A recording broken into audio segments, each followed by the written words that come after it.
Yeah, yeah, yeah. বোমা হামলা part 2 listen, দুই চোখ বন্ধ করো, মনে কল্পনা করো, আমার কথাগুলো ছবির মতো এঁকে তুলে ধরো।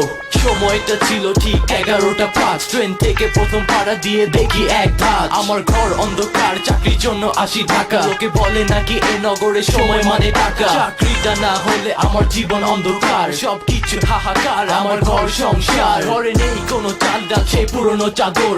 অশান্তি জীবনে আমার নেই কোনো আদর। ঘরের সময় কাটে না যে দিন। ইন্টারভিউ সময় ছিল ঠিক 11টা দিন। হেঁটে হেঁটে দিন পার, ভালো লাগে না এ কষ্ট। মাথার ঘাম পায়ে ফেলে যদি হয়ে যায় সব নষ্ট। এটা অন্য একটা দুনিয়া, মানে অন্য একটা জগৎ। সময় কথা বলে, সব কিছু চলে নগদ। প্রতিটি লোকের মুখে তুলে ধরে একটি গল্প। চিন্তাধারা খুব বড়, কিন্তু স্বপ্ন দেখে অল্প। হবে ভালোর জন্য হবে, হতে তাকে দাও। সব কষ্ট না নিয়ে আমার জীবন নিয়ে নাও।